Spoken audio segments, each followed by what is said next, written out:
Muchas gracias por la invitación. La verdad que es súper interesante el panel anterior. Me spoilearon bastante la charla, pero eso está bueno porque significa que estamos todos alineados en la misma problemática, ¿no?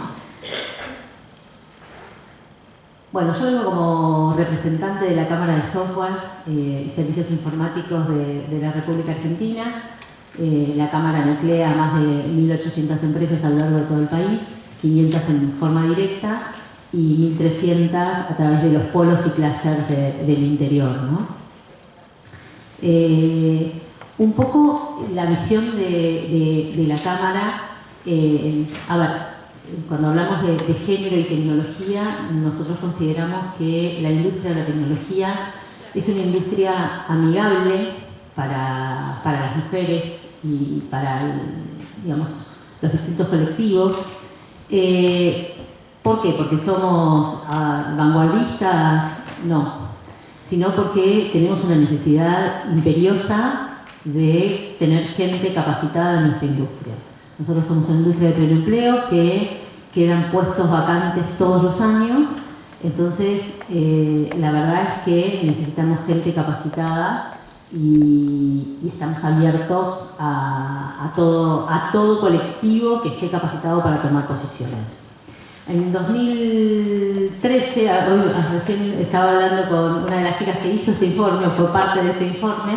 Este es un informe que hicieron desde la Fundación Sadowski, donde mostraba cómo fue bajando la cantidad de mujeres en carreras STEM. Y nosotros desde la CESI en el 2016 tomamos este informe de las mujeres donde están para entender un poquito la problemática, porque ¿qué pasaba? O sea, se hablaba de una industria que no tenía mujeres, pero cuando nosotros vamos a buscar y a seleccionar personal, hay muy pocas mujeres que se presentan. O sea, son muy pocas las que buscamos en distintos puestos tecnológicos. Entonces fuimos a la academia, vimos este informe y empezamos a trabajar a ver qué distintas iniciativas que acerquen a las mujeres, pero desde mucho más temprana edad. O sea, nosotros consideramos que las mujeres no eligen a la tecnología, es una realidad. Cuando hablaban que no había muchas mujeres en el área de desarrollo, es cierto, hay menos mujeres en el área de desarrollo que varones, bastante menos, y entendemos que es porque muchas veces no comunicamos bien qué se hace en esas áreas. Entonces, uno cuando elige qué estudiar, elige entre las cosas que conoce. Y la tecnología está sesgada muchísimas veces por un montón de estereotipos que hacen que las mujeres no se acerquen desde edades tempranas a ellas. Entonces, cuando tienen que elegir una carrera, no la eligen y por eso tenemos esos indicadores. Entonces, desde la Cámara lo que estamos haciendo, nosotros, y hay muchísimas iniciativas más, que tratan de sensibilizar a las chicas desde edades muy tempranas. Nosotros lo hacemos entre 12 y 17 años por una cuestión de un ancho de banda que tenemos, pero lo que queremos es que cada vez sea más abajo ese lugar, y desde el jardín de infantes, que ya las chicas entiendan que la tecnología es de todos y que todos podemos ser parte de ella. En esta actividad esta iniciativa del Club de Chicas Programadoras, nosotros tomamos una encuesta, ya pasaron más de 2.000 chicas por estos clubes, y tomamos una encuesta al inicio donde les preguntamos si piensan que la tecnología es difícil, que si va a tener mucha matemática, que si se ven estudiando tecnología. Esas respuestas son lapidarias al inicio. O sea, las chicas vienen a los clubes sin saber mucho a qué vienen, más mandadas por las mamás, los papás, que las quieren acercar. Las respuestas son lapidarias.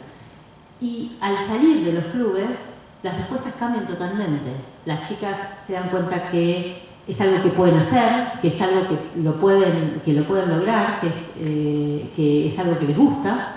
Entonces, nuestro fuerte es en esto de poder sensibilizar desde edades tempranas y ponerle mucho foco a esto de que la tecnología sea absolutamente para todos y dejar que en muchos casos pasaba cuando teníamos un hijo varón y una hija mujer y una sola computadora en casa.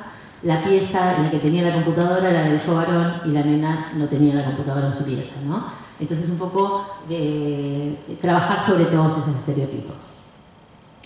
Desde la CESI tenemos un plan 2030 que queremos llegar al 2030 con el 50% de mujeres, ¿no? Veníamos muy atrás.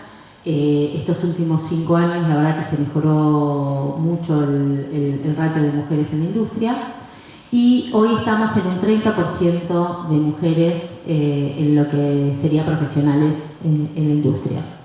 Si esta tendencia es positiva, ¿sí? Arrancamos en 2018 con el 26%, en el 2020 lo medimos en el 30%, ahora estamos unos puntitos más arriba. Estimamos para el 2024 que vamos a llegar al 40% y el 2030 queremos el 50%. Si lo vemos por a nivel empresa, vemos que cuando las empresas son más chicas tienen un menos porcentaje de mujeres y cuanto más grande es la empresa mayor, pero está rondando en el 30%, o sea, las diferencias no son muchas. Y si lo vemos a nivel regional, bueno, es mucho más alto en AMBA que en el resto de las provincias. Y ahí un poco tocamos lo que para nosotros es el otro problema a atacar, que es el tema de la brecha social y el tema de cuidados, ¿no? Porque para que una mujer pueda estar en posiciones jerárquicas o en posiciones de alta responsabilidad, tiene una carga mucho mayor de las tareas de cuidado que puede tener cualquier otra persona. Entonces, creemos que tenemos que trabajar muy fuerte en la equidad social, en que realmente las tareas sean compartidas, porque si no, yo quiero acceder a un cargo gerencial donde voy a tener que dedicarle más tiempo o voy a tener que poder explotar mi carrera profesional, pero tengo una serie de tareas asignadas culturalmente, socialmente, que no me las saca nadie. Entonces también tenemos que pensar, cuando las mujeres no se postulan a determinadas posiciones, es ¿quieren eso? O sea, ¿realmente están dispuestas a tener ese doble rol? ¿Es justo que tengan ese doble rol? Entonces, hablaban mis compañeras en el otro panel de las reuniones que se hacían a las 8:30 de la mañana y no se hacían a las 7 de la tarde y que nos perdemos un montón de cosas. La verdad que eso no tiene que pasar. O sea, tenemos que trabajar también en la equidad de las tareas y de las responsabilidades por fuera de lo que sería lo profesional. En el caso de la maternidad, lo mismo. La realidad es que en las empresas entendemos que está el tema de la maternidad, de tener el bebé y tener esa licencia por maternidad, pero la maternidad es de por vida. Y el hecho de tener un hijo y los cuidados tienen que ser compartidos, porque si no estamos en una desventaja absoluta en todo este trayecto. Entonces, un poco esas son las líneas en las que estamos trabajando, en la sensibilización de las chicas desde muy tempranas y también en la equidad en los permisos y en las distintas licencias, como para que los papás o las parejas tengan de igual manera las tareas compartidas y que no recaiga solo en una de las personas para esas tareas de cuidado. Muchas gracias.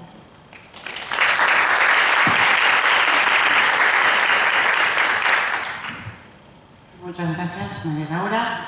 Vamos a continuar con la magíster Cintia Jeppesen, gerenta de Planificación y Evaluación del CONICET.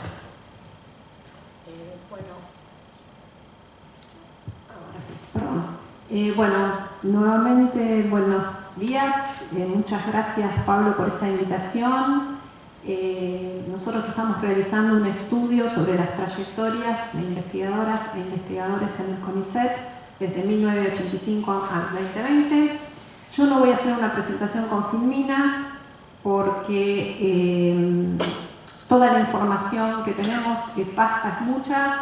Ya tenemos publicados 2 cuadernos de trabajo en la página web y próximamente estamos sacando una publicación que interpreta toda esta información que hemos procesado y a su vez tiene el aporte de investigadores e investigadoras de la casa que se han sumado, de la misma manera que Pablo se ha interesado en nuestro proyecto, se han sumado a este análisis sobre la cuestión de las trayectorias en el CONICET.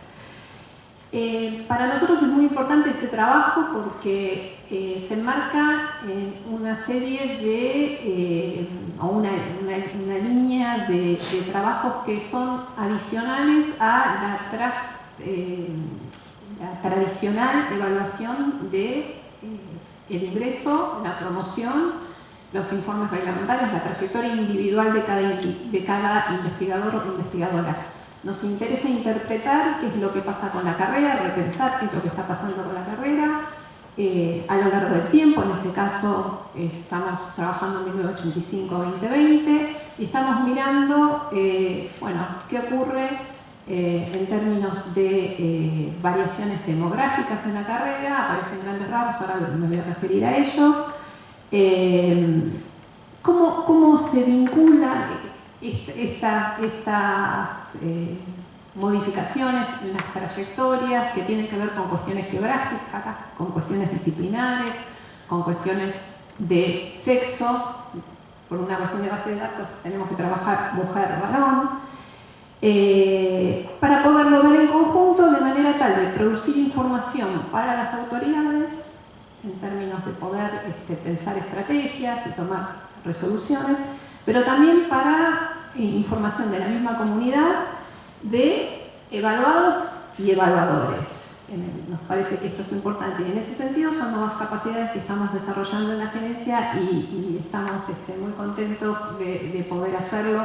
Acá me está acompañando Mariela Goldberg, que es la cabeza del grupo de procesamiento de información. El objetivo de nuestro estudio es, como dije, analizar qué ha pasado con la carrera de investigadoras e investigadoras desde 1985 hasta 2020. Este trabajo tiene 2 momentos. Un primer momento que es hacer un análisis de dotaciones, a partir del cual se ha visto una serie de rasgos que ahora voy a rápidamente enumerar, y en una segunda etapa queremos trabajar hipótesis que surgen de este análisis de dotaciones en términos de cómo han operado las distintas políticas en el CONICET a lo largo de todos estos años y en particular las políticas de evaluación. Porque, como ya adelantamos hace un rato, hay cuestiones que están muy cristalizadas en la cultura de las disciplinas que inciden en los resultados de la evaluación y que, si bien a priori no tendrían un sesgo de género, bueno, podríamos llegar a establecer algún tipo de matiz que termina impactando en la carrera de las investigadoras en comparación con la de los investigadores.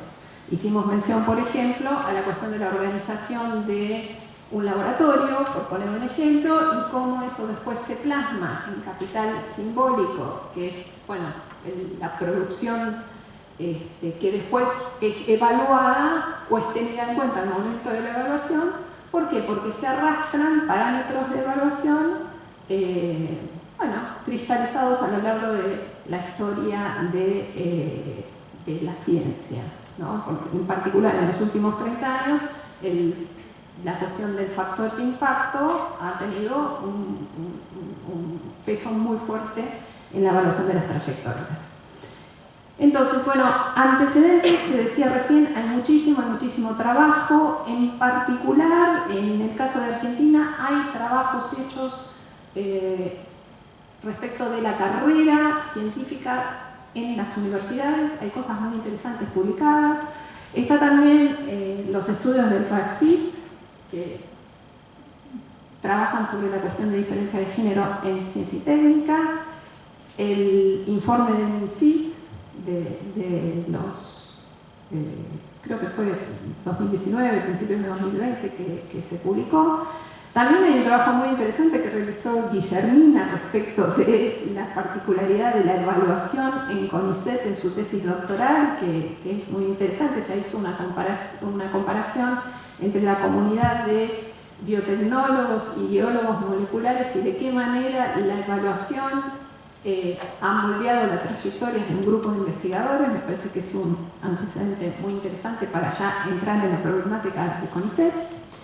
Y bien, en términos de nuestra primera etapa del estudio, que invito nuevamente a ver los datos que están procesados en la página web del CONICET, hay una serie de rasgos que queremos poner sobre la mesa y que sin dudas, si bien son propios del CONICET, hay algunas cuestiones que se vinculan con el resto del sistema de ciencia y técnica. Por un lado, bueno, la carrera del CONICET desde 1985 a 2020 ha crecido mucho. Tuvo una etapa de estancamiento, que fue la crisis del 2001, pero lo que podemos decir es que a partir desde 1985 a 2020 pasamos de 2.000 investigadores a 11.000 investigadoras e investigadores. Este proceso de crecimiento importante se vio acelerado a partir del año 2004, cuando se puso en marcha un programa importante, agresivo, de formación de recursos humanos, de formación de investigadores e investigadoras para incorporar a la carrera.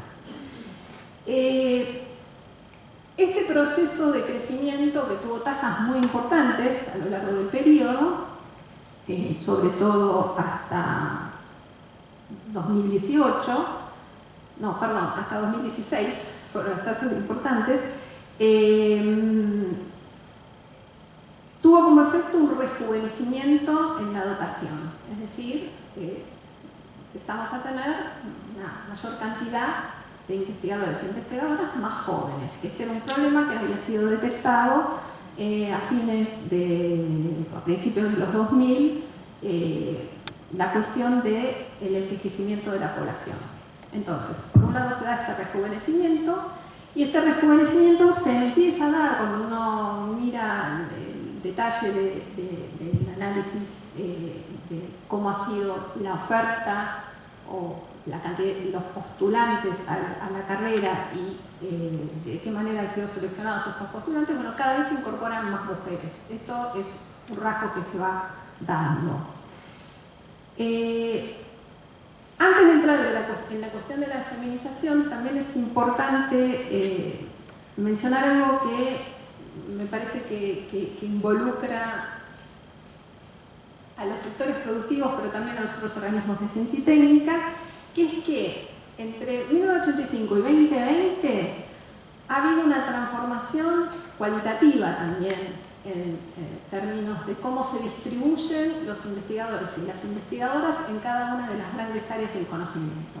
CONICET identifica 4 grandes áreas del conocimiento: las ciencias exactas y naturales, las ciencias agrarias y las ingenierías, las ciencias biológicas y de la salud, y las ciencias sociales y humanas.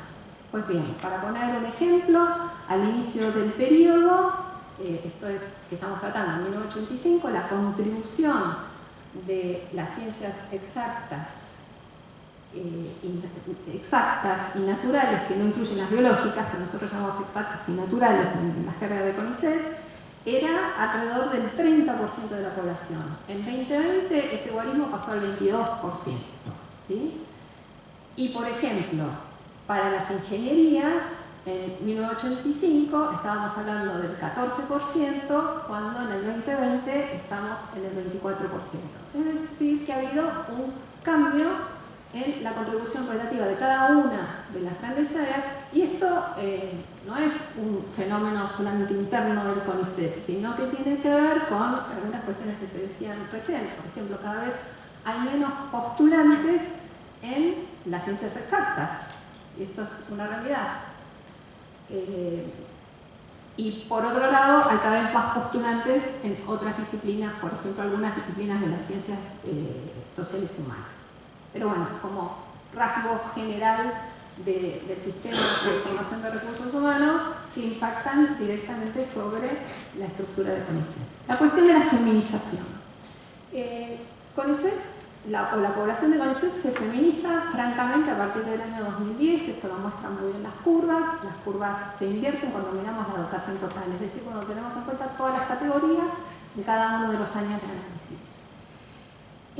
Ahora bien, esa feminización no se dio de la misma manera para cada una de las grandes áreas, ¿no? Y es así que cuando empezamos, esto fue una sorpresa para nosotros, cuando tuvimos en claro cuál era la dotación en el año 85, por ejemplo, las ciencias sociales y humanas y sobre todo las ciencias biológicas y de la salud ya estaban en paridad. Y en los primeros años de la serie, las ciencias biológicas y la de salud ya estaban netamente feminizadas. No así las ciencias exactas y naturales, que nunca se feminizaron, nunca, y viendo las curvas, viendo las pendientes de las curvas, poco probable que se feminicen en un futuro mediano o cercano. La tendencia es que no se van a feminizar. Esto es un rasgo interesante a tener en cuenta y nuevamente interpela a todo el sistema de ciencia y técnica y al sistema de formación de recursos humanos y esta cuestión de las vocaciones en las mujeres o las niñas jóvenes. Ahora bien, cuando uno hace un corte de cómo se distribuye en la población total, pero también en cada una de las grandes áreas y las disciplinas, cómo se distribuyen las categorías por varones y por mujeres, vemos diferencias notables. Por las dudas aclaro, las categorías de la carrera son investigador asistente, investigador adjunto, investigador independiente, principal y superior. Pues bien, cuando uno ve un corte, y esto todo a lo largo del periodo, incluyendo en la actualidad, vemos que hay una mayor representación femenina hasta la categoría adjunto, pero a partir de la categoría independiente, estoy hablando del corte 2020, la predominancia es masculina. Y bueno, esto ahí nos lleva a preguntar qué es lo que ocurre. ¿Por qué está dándose por qué se manifiesta de esta manera la diferencia entre las categorías, sobre todo cuando tenemos áreas disciplinarias y grandes áreas en su totalidad que están netamente feminizadas hace muchos años?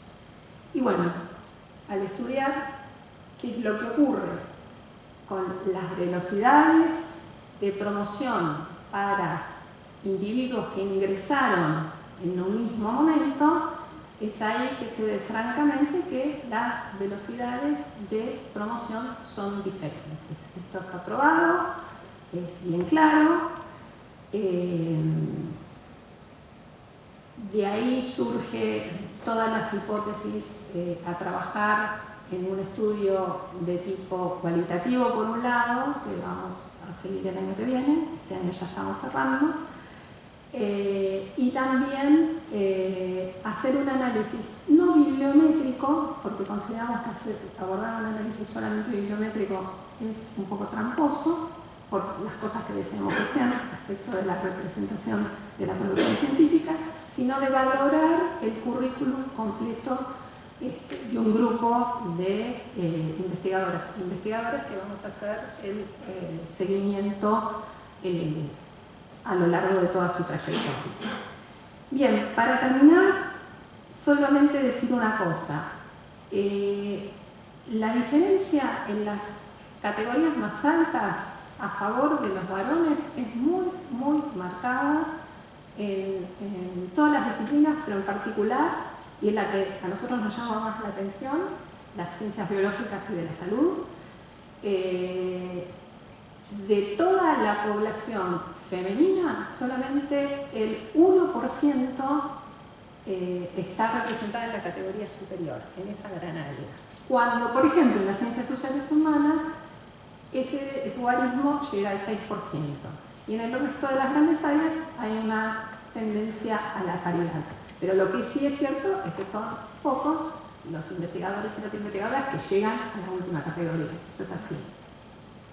Bueno, dejo hasta acá.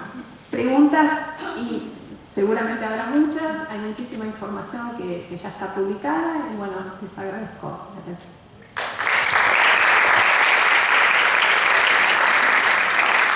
Muchísimas gracias, Cintia. Muy, muy interesante lo que están trabajando y todos los datos que ya pusieron en disponibilidad y tus reflexiones y líneas de análisis. Damos paso ahora a la doctora Ana Franchi, presidenta del CONICET.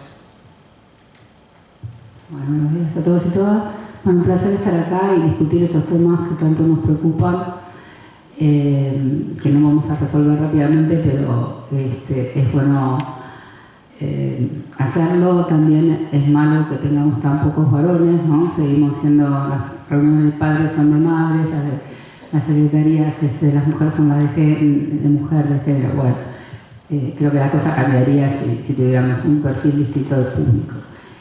La Argentina es particular en muchas cosas, pero ahora estamos hablando de mujeres, ciencia y tecnología. La Argentina tiene entre 53 y 54% de mujeres trabajando en ciencia y tecnología. Eso es mucho más alto que Estados Unidos, que Europa, ni hablar de Japón, que creo que llega al 17% más. ¿Por qué pasa eso? Bueno, hay un acceso de las mujeres relativamente temprano a las universidades en Argentina. Y no solo en carreras que eran para señoritas que esperaban encontrar a quien las llevara al altar, sino en carreras como medicina, como química. Química fue una carrera feminizada desde muy temprano. La posibilidad de la universidad gratuita desde el año 49 también hace que muchos accedan a la universidad y que las mujeres también accedan a la universidad. Ese es el lado bueno de la historia. El lado malo, como dijo Pablo, la feminización ha asociado bastante al deterioro salarial, ¿no? La escuela primaria, las docentes, es una demostración clarísima, donde los últimos números que yo he leído, alrededor del 90% son mujeres las maestras, y bueno, y lo más peligroso que pasó en la primaria es no solo el deterioro salarial, sino el deterioro, la valorización de ese tipo de trabajo, ¿no? Eso es casi más preocupante que el deterioro salarial. Sos maestra porque no pudiste ser nada mejor, espero que no se diga lo mismo de ser investigadora. Entonces son temas que hay que abordarlos como, bueno, qué bueno que tenemos un montón de mujeres, pero qué malo si eso está asociado a que el mercado compiten más los varones que las mujeres por diversos temas, no solo por discriminación, sino a veces el mercado es muy duro con las mujeres, por eso nosotros relativamente tenemos más ingenieras que las ingenieras que están trabajando en diversas empresas, y hay ciertas situaciones que son un poco, solo un poco más flexibles para las mujeres, sobre todo las que tienen a cargo cuidados, que en las empresas. Pero eso ¿dónde repercute? En las carreras. Están, pero no progresan. Es una vara de doble filo. Lo que dice recién Cintia, la mayoría están ahí las dos categorías más bajas y más o menos en independiente. La famosa gráfico tijera es medio engañoso porque está, al haber más mujeres que varones, eso nos da, las relaciones no son tan claras, pero cuando hacen este estudio que hizo Cintia es hasta dónde llegaron las mujeres, a qué llegaron las mujeres que entraron entre el 80 y el 85, entre el 80, ahí los números están peores que las que el gráfico dijera que para nosotros ya era preocupante. Bueno, ¿por qué pasa eso? Bueno, si lo supiera estaríamos bárbaros, pero yo creo que las tareas de cuidado influyen muchísimo, muchísimo. Hace unos cuantos años, desde la Red Argentina de Generación y Tecnología, miramos a los y las investigadoras superiores y vimos que el 80% de los investigadores superiores estaban casados o tenían una pareja estable, no importa eso, y solo el 20% de las mujeres, ¿no? O sea, las mujeres que llegaron a superiores, las primeras generaciones, sacrificaron su vida personal para poder tener una carrera exitosa desde lo académico, en el CONICET, en donde fuera. Eso es gravísimo, es una diferencia de oportunidades que hasta podríamos denunciarla en nadie. No estoy diciendo pavadas, ¿eh? Me parece que si uno tiene esas primeras mujeres, nosotros entrevistamos a la primera presidenta de la CONEA, a la primera decana de la democracia, etcétera, que, bueno, hasta, me acuerdo que a Emma Pérez Ferreira le decíamos, usted no tenía colegas mujeres, sí, pero encontraban un candidato y se iban, ¿no? Decía ella, de una posición súper despectiva, ¿no?, hacia las mujeres, que también es cierto que son mujeres que tuvieron que tomar los valores masculinos para poder llegar, no solo sacrificar su carrera. Si acá son todos jovencitos, pero cuando vuelve la democracia, todas las diputadas se ponían trajecitos, ¿no? Era una forma de tratar de asimilarse. Entonces, los cuidados sin duda, los criterios de evaluación sin duda, y algo que se mencionó un poquito en la presentación de Adriana es las situaciones de violencia laboral y de género, que no son menores. Nosotros, desde el año 2018, si no me equivoco, tenemos un observatorio de violencia laboral y de género, y desde nuestra gestión hemos abierto oficinas en casi todos los CCT, nuestros centros científicos tecnológicos, y la verdad que primero se abrió una puerta, y de esa puerta empiezan a aparecer situaciones muy complejas para las chicas, para las mujeres, de discriminación, de situaciones directamente de violencia de género y de acoso. Ustedes, no sé si recuerdan, no, creo que en el año 2018, 19, ante el avance del movimiento Me Too, empiezan a aparecer en las revistas de ciencia más prestigiosas, Science, Nature, notas sobre la violencia laboral y de género en los organismos de ciencia y técnica. Ha habido situaciones de denuncia en el 2018, el Premio Nobel de Física. Cuando le dan el Premio Nobel de Física, un montón de organizaciones feministas muestran un video donde este señor bailaba, no me acuerdo el nombre, pero se puede pasar y lo buscan porque está en internet, bailaba como el macho alfa, y las que bailaban atrás eran sus becarias, algo como bailando por un sueño, pero con el Premio Nobel de Física. Y cuando lo denuncian a la Fundación Nobel, la Fundación Nobel dice, nosotros lo publicamos porque fue buen físico, punto. No hay ninguna observación ni nada. Entonces eso existe en todo el mundo, es muy complejo. Nosotros estamos avanzando con los observatorios, llevando adelante denuncias que se hacen efectivas. Hay distintas categorías de sanciones, que la más alta es la cesantía, y estamos trabajando con estas situaciones y hemos dado cesantías, etc. Pero nuestra idea es que a través de distintas herramientas, uno es el protocolo de la ley Micaela, que también estamos poniendo, primero que lo tienen que hacer creo que de directores hacia arriba, pero ahora vamos a poner que el curso más corto lo tengan que hacer todos los que aprueban su ingreso a la carrera del investigador, porque no solo la violencia se da en forma vertical, sino se da en forma horizontal. Insistir, la agencia, por ejemplo, está poniendo también demandas en los informes, está poniendo en el informe de los PCT, etcétera, y hacer el protocolo, no es lo único.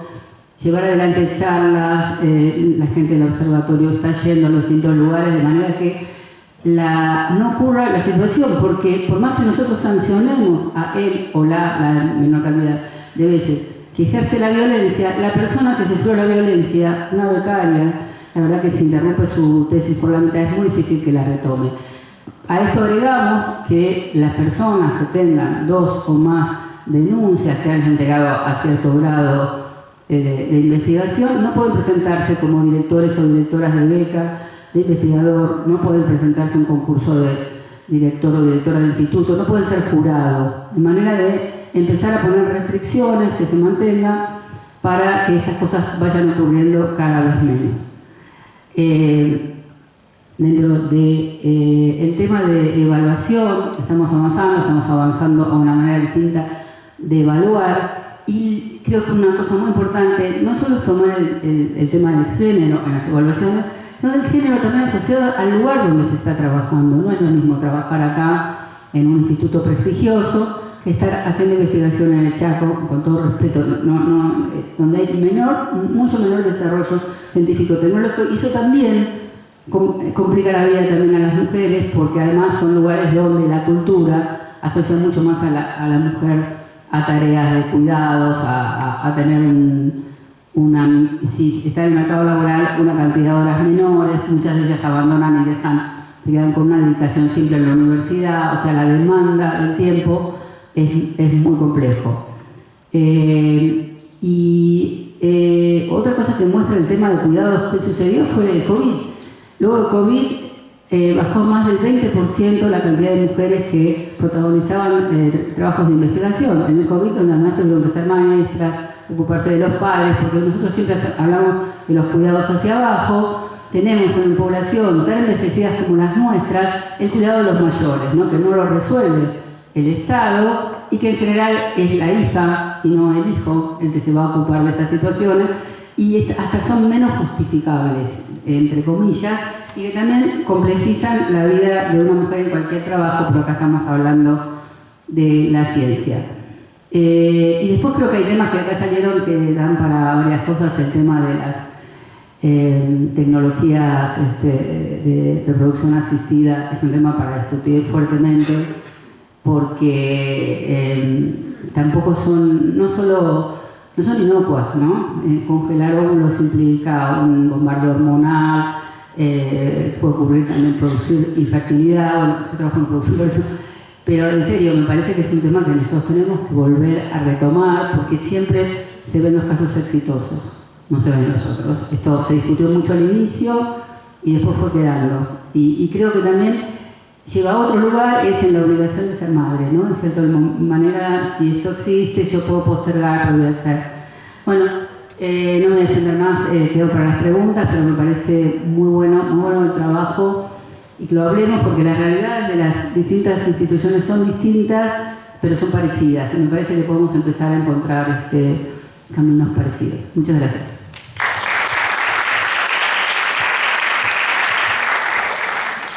Muchísimas gracias, Ana, por tu intervención.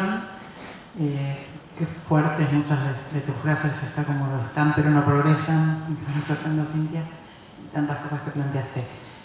Vamos a abrir la ronda final de participaciones, nos quedan unos 20 minutos y mientras van pensando o se van preparando y levantando la mano para intervenir, quiero hacer un par de preguntas.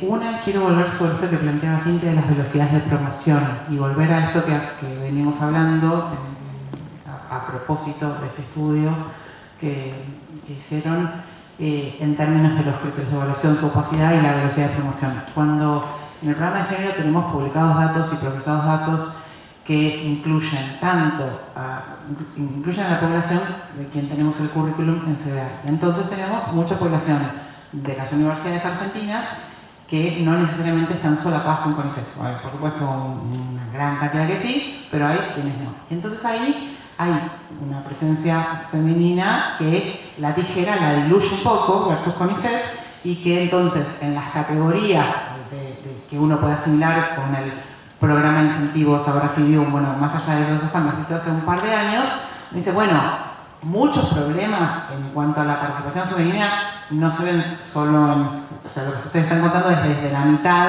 del escalafón profesional, desde independiente, está complicado aún con toda la proporción de feminización de la investigación. En el global de todo el sistema, que miramos a través de estos datos, no es tan así. Es como que queda lo que sería comparación principal superior de CONICET, categorías 1 y 2 de ese viejo programa de incentivos. Pero lo que sí notamos, y nos quedó pendiente por el momento para seguir explorando, qué bueno que tienen un equipo fuerte en CONICET para mirar esto y poder alimentar la toma de decisiones con fuerte evidencia, pero ya notamos que está esta demora digamos, que los tiempos son distintos, no vamos a poner en términos peyorativos de demora, que son distintos, que se nota el peso estructural de la distribución desigual de las tareas de cuidado en el ciclo vital y que entonces los tiempos son distintos, que se van corriendo, llegan, promocionan, cambian el estatus en sus respectivos escalafones o etapas de la carrera ocupacional, si me permiten, pero que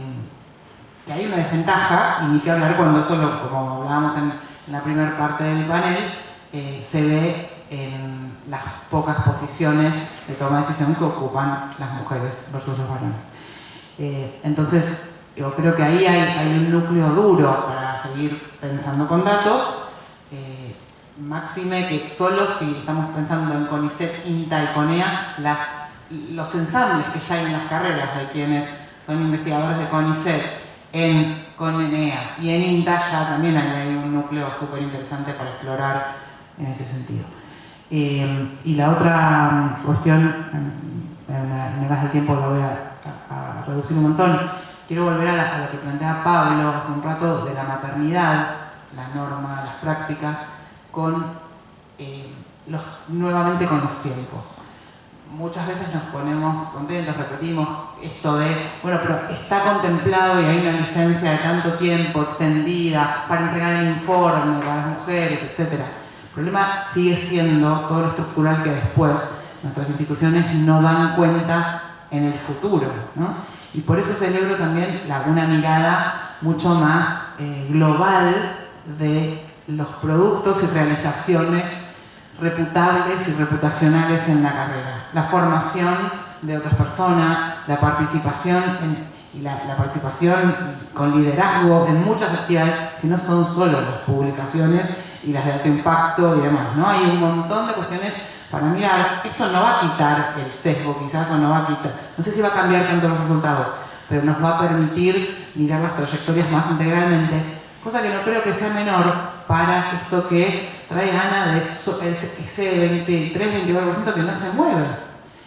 La evaluación del CONICET para las 5 categorías del escalafón tiene unos mecanismos para las 4 primeras y otro mecanismo para la última, más asociados a una comisión distinta, cuyos criterios, que es mirar la integralidad, quien fundó un instituto, quien fue pionero o pionera en una disciplina, o sea, hay otros criterios escritos, otras cuestiones, y también ahí hay quizás la capacidad de nuevo en contra, los tiempos en contra, y así seguimos sumando al listado. Perdón de nuevo por eso.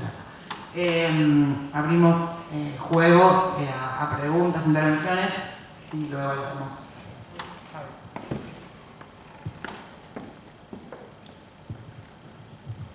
Quiero hacerles 3 comentarios breves. Uno que me preocupa mucho, me interesa mucho, que es cómo, y que lo dispara la investigación de Cintia sobre cohortes, y cuáles son los cambios generacionales, ¿no? Entonces, te preguntaba, Laura, porque uno vendría en el imaginario asociar el trabajo informático con jóvenes, ¿no? Uno tendería a pensar que son las generaciones más jóvenes las que se interesan, puede ser que sea un puro prejuicio, pero está instalado, ¿no?, en el imaginario, y si el ingreso de nuevas generaciones no modifica esos imaginarios en la división del trabajo, ¿no? Por ejemplo, en lo que una de las cosas que nosotros investigamos es que hay como un desplazamiento de las mujeres hacia lo que se llama soft skills, ¿no? Estas habilidades blandas en relación con las duras de la programación. Si esto en los jóvenes que se van incorporando también se reproduce, o si es algo de generaciones anteriores. La segunda cuestión tiene que ver con estas diferencias disciplinarias.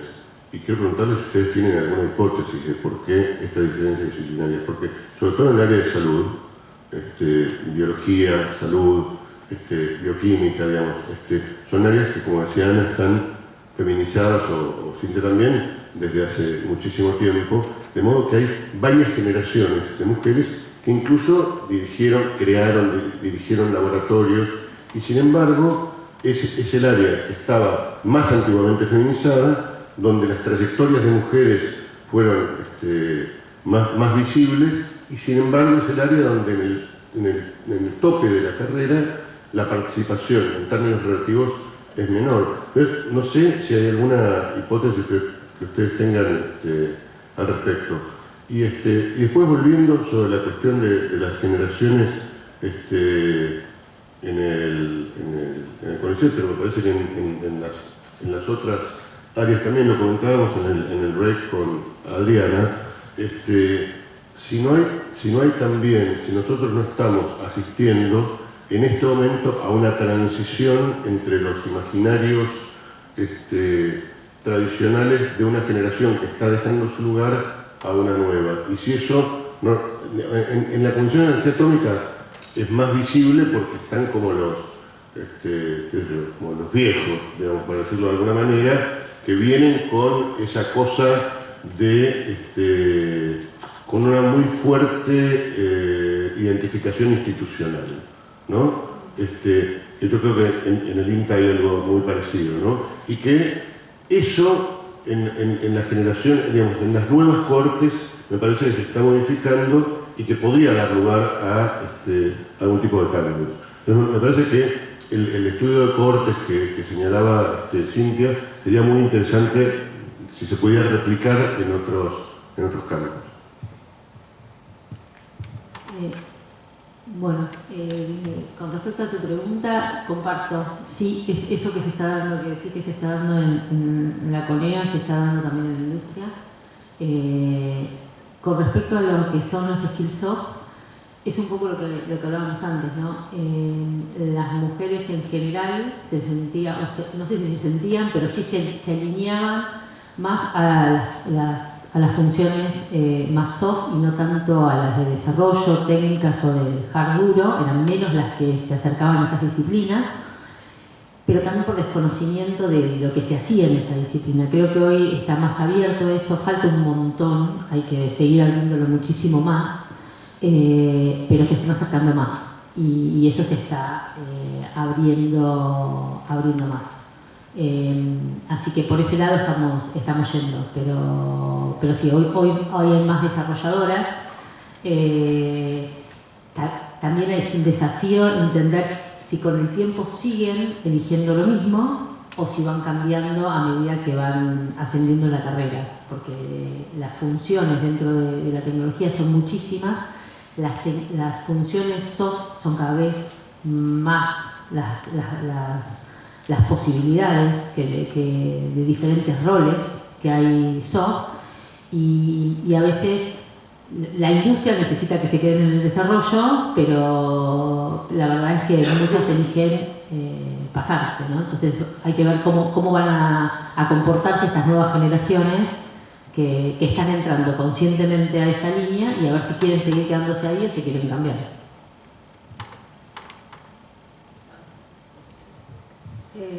¿Qué pregunta? En realidad tenemos mucha discusión en el equipo sobre estas cuestiones. Algo que no mencioné es que cuando se analiza toda la población, para el grupo que es minoritario de mujeres que fueron a la par del grupo de varones, estas suelen ser más competitivas, pero es minoritario esto. ¿Por qué hay diferencias a nivel de las distintas disciplinas? Es casi una convicción la mía que tiene que ver con la forma en que se organiza la producción de conocimiento. Y esto termina impactando en la evaluación. De todas maneras, esto lo tenemos que trabajar y ver, bueno, de qué manera podemos desambiguar y poder explicar por qué en algunas grandes áreas o en algunas disciplinas el comportamiento no es tan sesgado y en otras sí, pero la diferencia está. Lo que deberíamos poder ponderar es qué pesa más, si la cuestión de la maternidad y de los cuidados u otros factores como por ejemplo la organización de la producción del conocimiento. Esa es una discusión que tenemos interna, pero lo que estamos por abordar como segunda parte del trabajo. Sí, yo coincido con Cintia y cómo se organiza es muy importante porque son áreas experimentales. Entonces, ¿quién tiene disposición de un técnico o quién hace de técnico? Esas distribuciones en los grupos son fundamentales. La discusión, por lo menos en estas áreas donde es muy importante el lugar protagónico en un paper, ¿sí? Esa discusión en general las mujeres la pierden. Entonces, y ahí las evaluaciones claramente para las dos categorías más altas es fuertísimo el tema. La fuerte incidencia del factor de impacto y el H de citaciones en estas disciplinas. Yo creo que es toda una sumatoria, hay que seguir viéndolo, pero me parece que eso influye mucho. El cambio generacional, poquito, ¿no? Digamos, sí, pero no. Vos decís que hay más paridad entre los sexos, y no. Yo lo que veo es que hay un poquito más de hacerse cargo de los cuidados en las parejas en los sub-40 más o menos. Pero el resto falta mucho todo, mucho. Perdón, una cosa, disculpa, me olvidé de algo. CONICET tiene tiene una cultura absolutamente jerárquica y está impresa la cuestión de la figura masculina también. ¿Me hago cargo de lo que dice? No, pero yo acuerdo, se parece más a veces a aprender a obedecer para después aprender a mandar, y está. Y sobre todo en las disciplinas más duras, o las biológicas o las más duras. Yo todavía no lo veo. Lo que no, ahora es no lo escuchás, ¿sí? Yo he estado en comisiones asesoras que te dicen, no, ¿qué querés? Fue porque el marido... Eso ya es difícil, aparece, dicen, bueno, pero se lo callan, pero lo piensan. Y no digo que sean solo los varones, ¿no? Porque yo lo que le quiero decir es, cuando nosotros empezamos la RACSID, mediados, fines de los 90, las comisiones asesoras eran mayoritariamente masculinas, algunas que casi no tenían ni el 20% de mujeres. Ahora estamos igual o más en alguna, y la evaluación no cambió.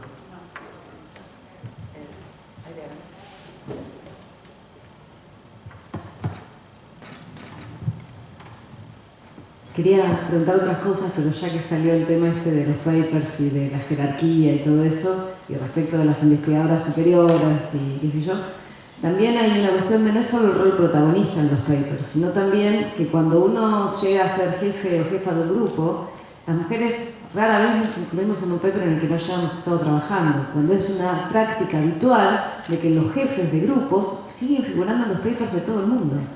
Digamos, no sé si eso, digamos, se hizo alguna vez algún estudio. Lo mío es simplemente una intuición de que eso ocurre, pero en algún momento he visto preguntas de Nature o de algún lugar así sobre que preguntan este tipo de cosas. Así que me da a suponer de que es una práctica habitual, digamos, ¿no? Que eso ocurra, que no sé, digamos, si... ¿Puede estar ligado al financiamiento? Bueno, con el financiamiento muchas veces también de vuelta lo mismo, digamos, o sea, ¿no? Las mujeres, digamos, esa...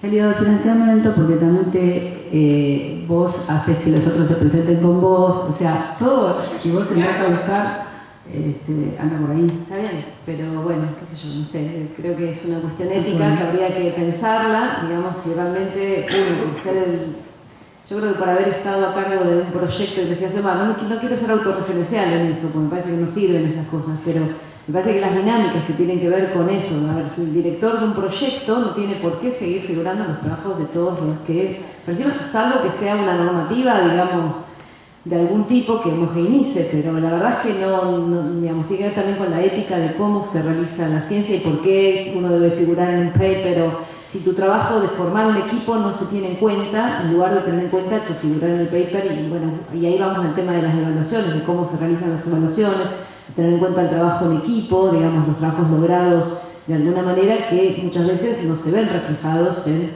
el orden de mérito, el factor de impacto y todas esas pequeñas cosas. Así que bueno, o grandes, no sé. Y no, la pregunta iba un poquito, digamos, la que quería hacernos antes era si hay algún estudio sobre el tema brecha salarial.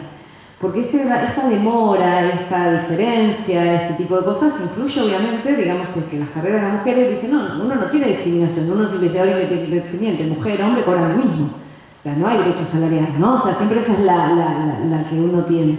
Pero bueno, es un estudio que me parece que muchas veces intentamos hacer y no nos sale demasiado bien porque primero que no lo hace, como digo, hay que preguntarle a los que saben de cómo se hacen estas numerologías. Gracias por los estudios y recién ya chusmeo dónde está el cuaderno de Cintia para mirar datos. Muchas gracias. No hay, pero lo que vos decís es lo que nos decíamos cuando empezamos con el tema de mujer y ciencia. Si una junta o la misma junta, acá no hay ningún problema, ese es el punto. También hay otra cosa que a lo mejor no se va a notar tanto porque la escala de conocer con los básicos no está tan diferenciada. Entonces la antigüedad pesa mucho y entonces eso se va a suavizar. Si la escala estuviera más abierta, se notaría más, pero por supuesto, Si vos te llevas 10 años pasar la Junta Independiente y al otro le lleva 5, seguramente vas a ganar, ¿no? Hay una intervención hace rato allí, más atrás, y quiero agregar algo a lo que decía Adriana. Alguna vez escuché a alguien que decía, de un director del instituto del CONICET, que tenía más publicaciones que días al año. Entonces la reflexión de esta persona era, ¿está en el baño escribiendo papers esta persona? ¿O pone absolutamente a todas las personas del instituto? No, o sea, lo tuyo es un nivel de ética mayúsculo, al lado de esto, ¿no? En relación al proyecto de investigación en cuestión o las tareas que efectivamente se hacen. O sea, digo, también la autopercepción, las autoadjudicaciones, de justificaciones de ¿sí? Si yo colaboro con que este instituto funcione como funciona, tengo que ser coautor de todo esto. Bueno, habría que estudiarlo. La verdad que ahí hay también una punta de trabajo grande. Sí, me parece que primero agradecerles a todas las ponencias que son muy interesantes. Además de tratar de entender por qué las mujeres no estarían promocionando en la carrera a la misma velocidad, me parece que por ahí se podría tomar una decisión de equiparar, digamos, ¿no? Y que más allá del interés en entender qué es lo que pasa, quizás se pueden hacer una lista de hombres, lista de mujeres, y como que Recursos Humanos priorice en algún momento cuántas mujeres van a promover, cuántos hombres, y no la competencia pura y dura en la productividad, ¿no? Porque se mide mucho la productividad y al final, si las mujeres se están encargando de otras cosas que no tienen que ver con su labor científica, porque están haciendo otros trabajos, es imposible que tengan la misma productividad que los hombres. Están dedicando mucho más tiempo a su labor científica. Quizás se puede hacer como un orden de mérito de mujeres y de hombres y diferenciar. Tomamos las últimas preguntas, intervenciones del público y luego pasamos a las expositoras porque... no, tenemos que saber. Pablo dijo, a la 1 nos echan. La verdad. Bueno. Todavía entraban los bomberos. Sigamos un minuto más. Sigamos un minuto más. No. ¿Quién más quería hacer la intervención? Y luego cerramos. Yo quería hacer 2 comentarios cortitos con respecto a violencias, que es muy importante. Nosotros en varios trabajos, el que hizo Karen en INTA y otro que se está llevando a cabo también con becarios, nosotros vemos que la gente no ve la violencia, ¿no? O sea, justamente, dice, no, cuando le preguntas si pasaste por una situación de violencia, te dicen no, por lo cual me encantó la encuesta que mostró Adriana, donde ahí surgen las cosas, ¿no? Y después sí te dan, en otras etapas del relato, yo soy bióloga, pero hablo como si fuera, como estoy trabajando con las chicas sociales, trato de tomar algunas palabras que voy aprendiendo, en el relato empiezan a surgir estas situaciones, ¿no? Son difíciles. En el INTA está el histórico, que por ejemplo nosotros en Castelar, los chicos dicen, no, la violencia se da en el NOA, en el NEA, y la tienen al lado, ¿sí? Y después en el relato surge. Ese es uno. Y después el otro, que vos nombrabas recién, Ana, era el tema de los becarios, las becarias, sobre todo. Hay un tema muy fuerte de violencia y los becarios muchas veces no saben qué hacer. Por más que se dirijan al observatorio, tienen miedo de denunciar a sus directores. No, yo creo que lo único que faltaría en CONICET es aclarar que qué pasa si renuncian a una beca, si pueden presentarse a otra, ¿no? Porque hay como un fantasma de que si renuncias a CONICET nunca más vas a entrar, que uno lo trata de romper, y a veces se quedan sosteniendo y aguantando esas situaciones para terminar una tesis que termina generalmente pésimamente mal, y yo creo que hay que hacer un acompañamiento, ¿no? Nosotros estamos tratando de acompañar a las personas, les cuesta mucho tomar esas decisiones, tienen miedo, no quieren perder los años que ya tuvieron de beca, entonces bueno, entran como en un círculo donde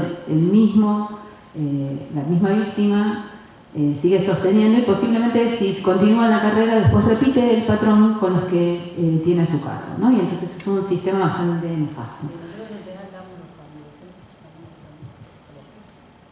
Y ya hablamos del cambio de director, que estamos haciendo eso. ¿Sí? El problema es cuando les pasa en el cuando denuncian en el cuarto o quinto año, ¿no? Ahí es más complejo, pero estamos haciendo eso. No, eso yo sabía que es así, pero por eso nosotros, cuando nos vienen a pedir ayuda, nosotros decimos vayan, hablen, les pasamos el mail del observatorio, para que, aunque no hagan la denuncia, porque a veces tienen miedo de hacer la denuncia, que para mí está muy bueno lo que vos decías, esto de ir tomando como pequeñas sanciones para quienes tienen denuncias sucesivas, porque generalmente es una cosa de a dos, ¿no?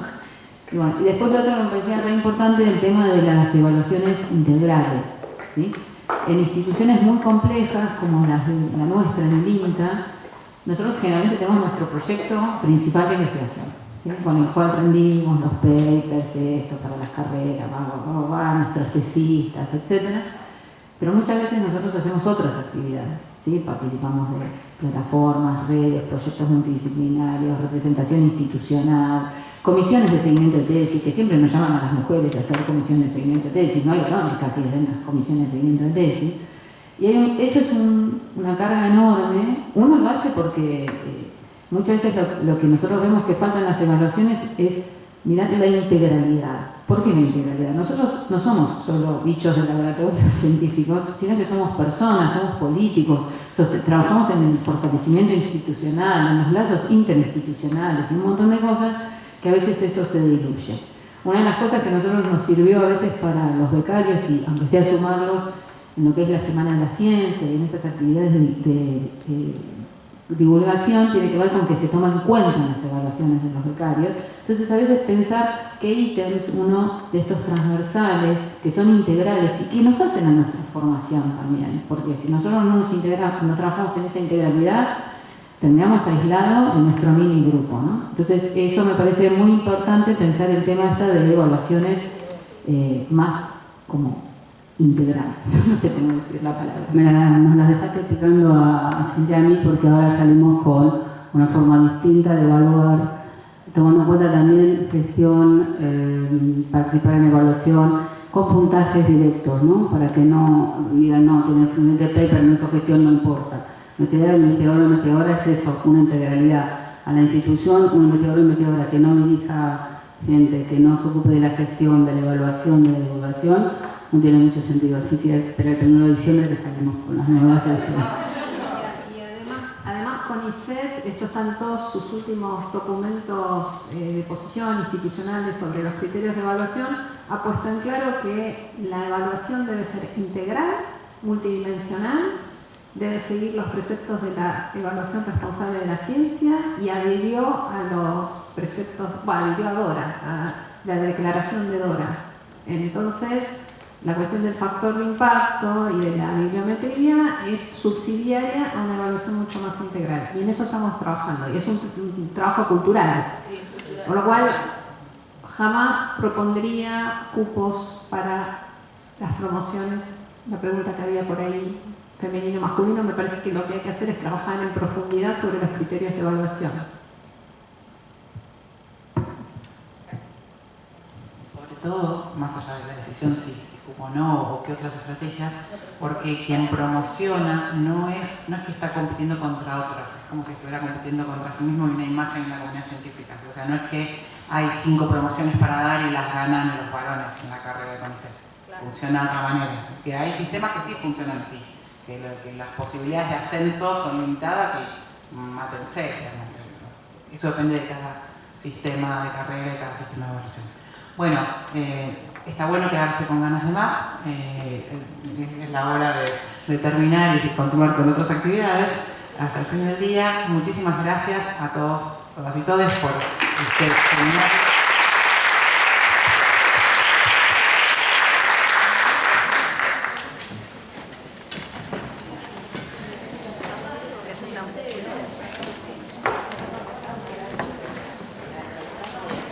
Vivo.